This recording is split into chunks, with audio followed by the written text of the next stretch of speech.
Hi everyone. So today we are going to study the lower and upper bounds on a poset. So if I take S, comma R. So what do I call this? This is my poset.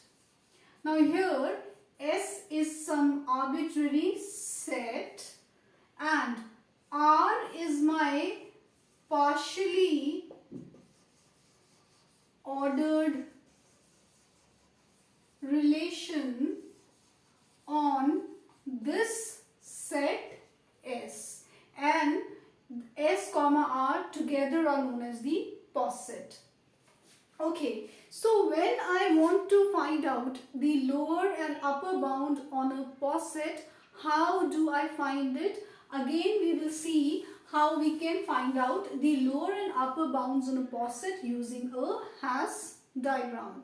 So before I actually start with the exercise of finding out the lower and upper bounds of a poset in a has diagram, we must actually know what are the lower and upper bounds. So if I talk of the lower bound, now as I told you, if I assume that S is an arbitrary set and R is a partial order or a partially ordered relation on this set S. Okay, and let us also assume that I have a set T. Okay, I have one set S and R is a partial order on this set S. Then I have a set T and T is a subset of the set S. Okay, so for the definition of lower bound, I say that if I take some arbitrary set element X that belongs to the set S,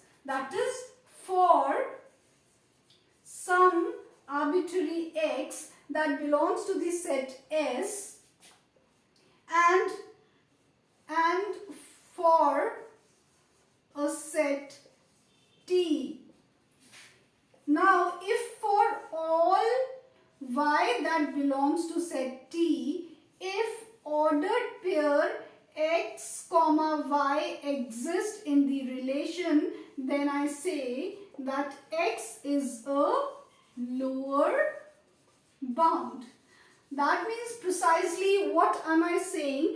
I am saying that if T is a subset of the set S, so in that case, if I pick up any arbitrary element which I call X from the set S, then this X must be related to all the elements of the set T. So when X is related, X means any arbitrary element from the set S. So when such an X is related to all the elements of the subset T, then I say X is a lower bound on the set T. So basically the ordered pair X comma Y must exist in the partial order or in the partially ordered relation R. When the ordered pair X comma Y exists in the partial order where X is an arbitrary element from the set S and Y represents all the elements of the set T, which is a subset of the set S. When this condition is satisfied, then I can say that X is a lower bound on the set T, right? Okay, now if I talk of the upper bound. Lower bound we have discussed. Upper bound, what does the definition of upper bound say? Again, if for some X that belongs to the set S. Again we are taking the same set S and R is a partial order on that set S and we have T which is a subset of the set S. So in that case, if for some X which belongs to the set S, for all Y that belongs to the set T, ordered pair Y comma X exists in the partially ordered relation, then I can say that X is an upper bound for set T. That means precisely speaking, the ordered ordered pair y comma x must exist in the partially ordered relation R, and R is a partial order on the set S, and X represents any arbitrary element from set X, and Y represents all the elements from set T. So if I talk of the lower bound, that means an arbitrary X from set S must be related to all the elements of the set T, where T is a subset of the set S.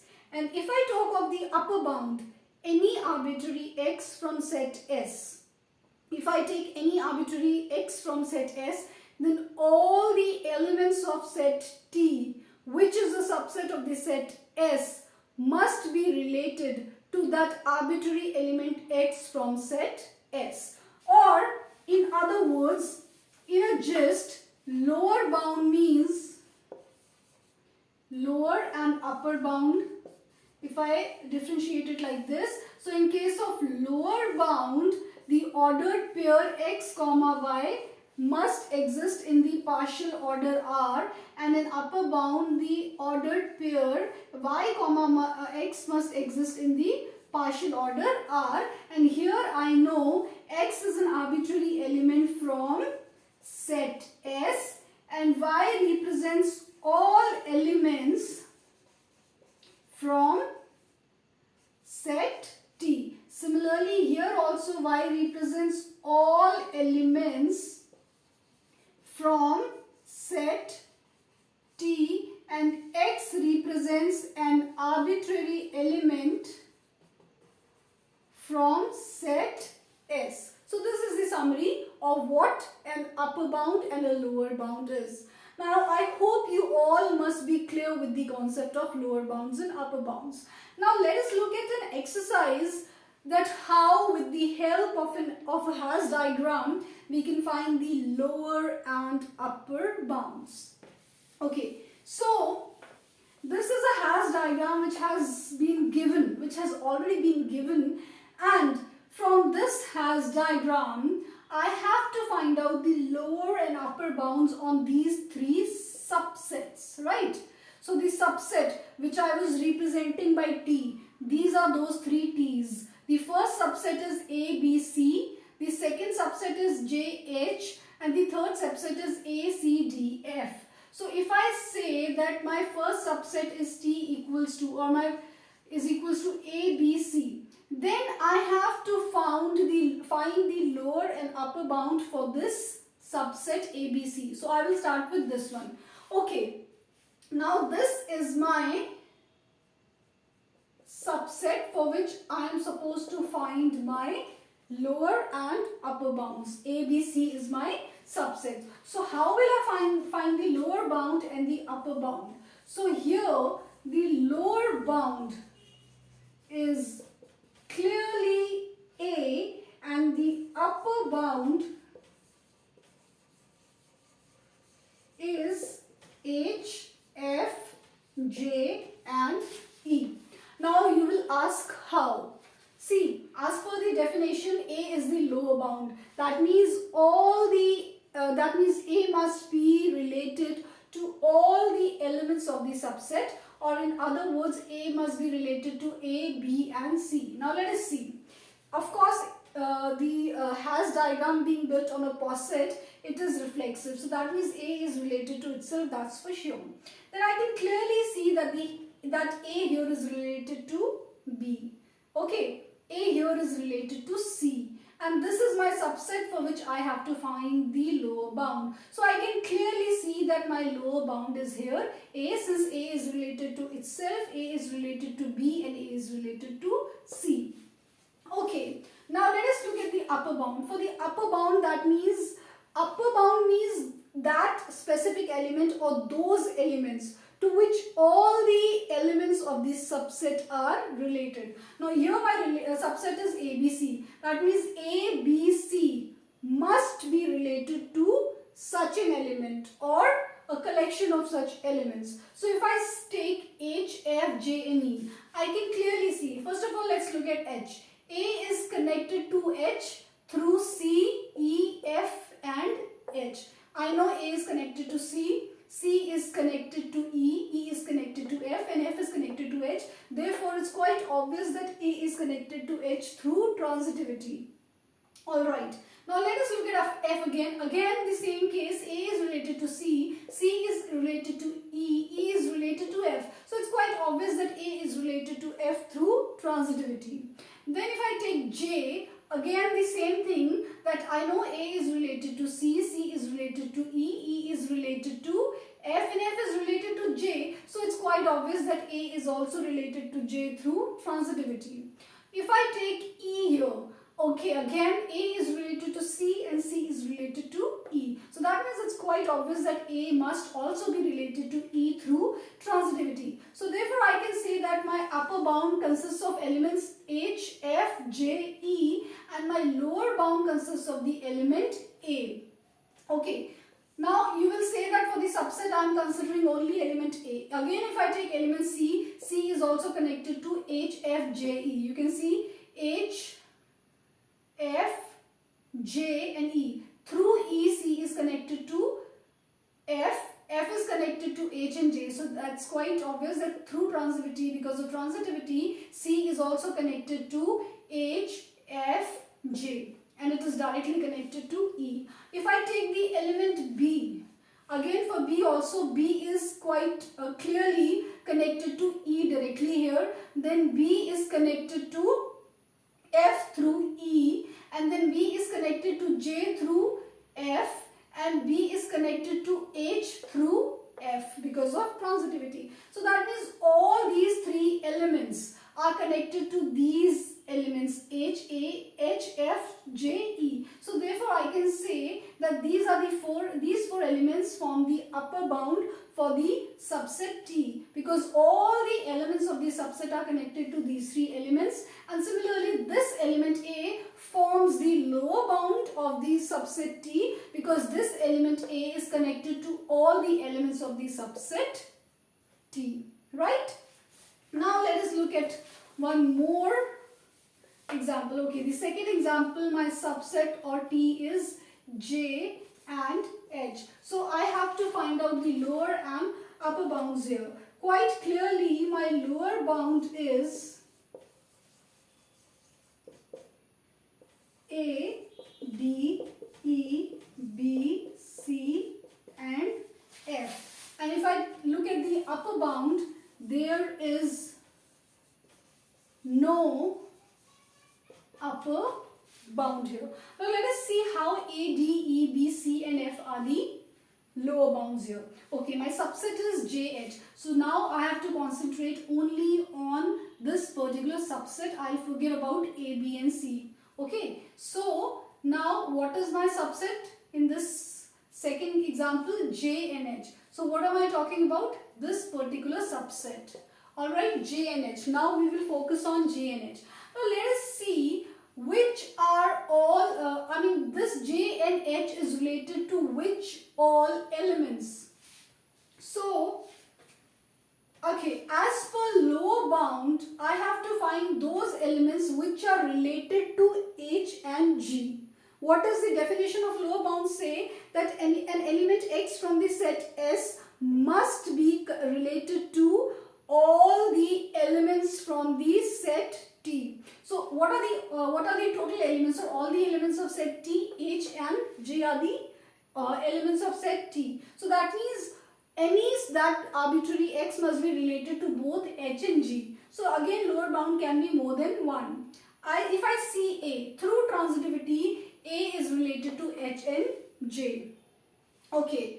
Then if I take D, again through transitivity, D is connected to F and F is connected to J and H. So that means D is also related to J and H. Then if I take E, E is related to F and F is related to J and H. So through transitivity, E is also related to J and H. If I take B, I know B is related to A is related to C, C is related to E, E is related to F, and F is related to H and J. Therefore, through transitivity, B is also related to H and J. Then if I take C, C is related to E is related to F, and F is related to H and J. Therefore, through transitivity, C is also related to H and J. Then if I take F is directly related to H and J. Therefore, I can say that A, D, E, B, C, F are all those elements which are related to all the elements of set T. Therefore, these form the lower bound of the set T. Now, if I take the upper bound, I know for upper bound, all these elements must be related to some such element. That means H and J must be related to some arbitrary X. But here I can say that H and J are not related to any element. Yes, because I know that the relation goes upwards and there is no element beyond H and J. So that means clearly H and J are not related to any element. Hence, I do not have any upper bound in case of the subset H and J. Now, let us look at the last subset. Okay, if I take the last subset, this one I am talking of. If now my T is A, C, D, F. So here clearly my lower bound is A and my upper bound is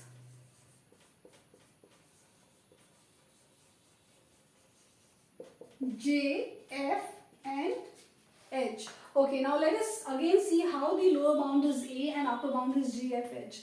So, lower bound is that element which is related to all the elements of this subset. So, if I take A here, I know A is related to C. Of course, A is related to itself.